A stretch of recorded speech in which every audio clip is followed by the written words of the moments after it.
Good evening. My name is George McDermott. This is the 7th day of February 2027. As you see, I have a letter here. I'm responding to the Maryland State Board of Elections.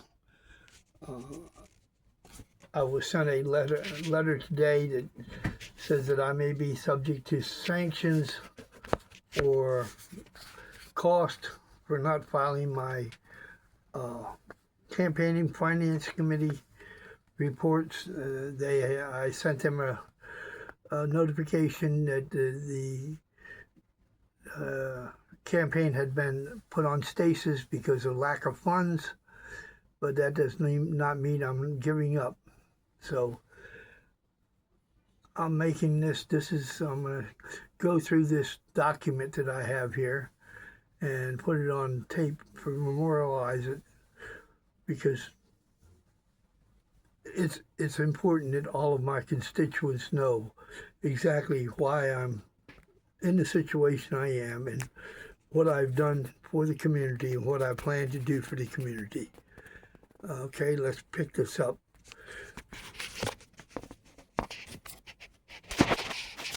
Okay, well, here's the letter.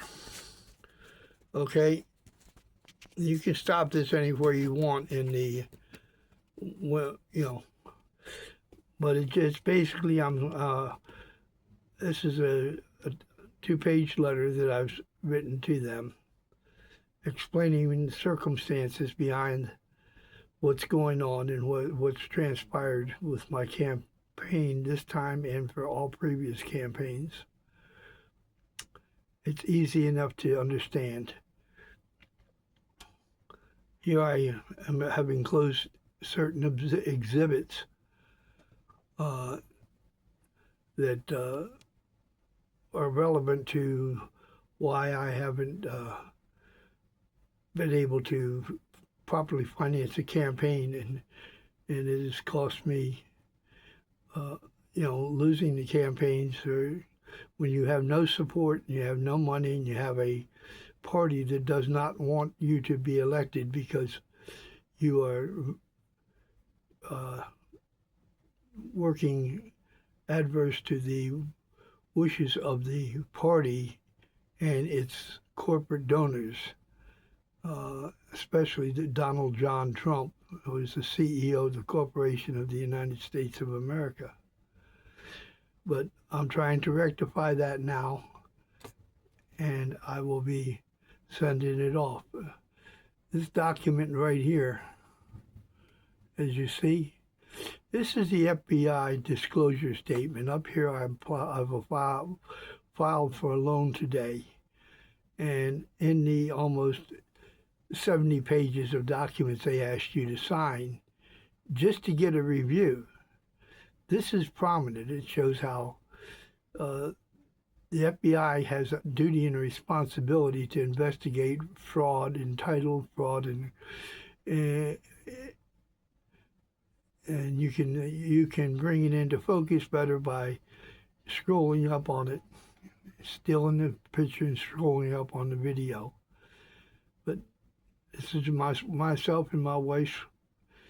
We paid our house off in 1995, but ever since then, everyone knows, every court knows that the mafia and the Gilbert Saperstein crime syndicate, the judges in Maryland, the judges in D.C., the judges in U.S.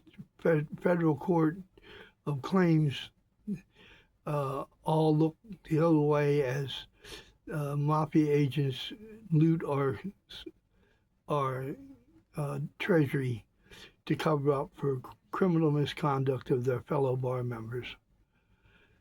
It's pretty weird, but this is backed up by 21,000 plus docket entries and over 140 court cases. I was lucky enough to, God blessed me with the ability to go out when they stole my business, to hire an attorney who won the first jury verdict. And then after that, the judge threatened him with disbarment if he didn't give me up. So I paid him off, and then I started representing myself in 1996. Since then, I have argued jury trials. Okay, this is a loan agreement, and you can see that I'm going to have to pay, even though my house is free and clear, I'm going to now have to pay almost $15,000 in settlement costs to get access to some money so I can hopefully fund this campaign and pay off some doctor bills. And I just got over cancer, so I'm pretty upset about it, but I do what I have to do. Once again, I said these documents are all now going to be put on the internet. Here's the Court of Federal Claims, which I'm fighting in there. The Court of Federal Claims, you see there, it says the defendant, USA. That's not the way the case was originally captioned, but here's the docket entries. Look how many docket entries there are, and every one of these docket entries has been tampered with or falsified. They've not both posted them the way they're supposed to be. These orders, none of these orders are signed by a judge. I've filed a motion on the 6th in the Court of Federal Claims to give the judges 5 days to produce their oath of office, their signed judicial oath of office, and their bonds. But they refuse. They're going to refuse, I'm sure, thinking that I'm going to go away. I'm not. But I just received, this is where I received this in the mail from the clerk of the court, and you see it was mailed out on the 5th of February. When I was there on the 6th,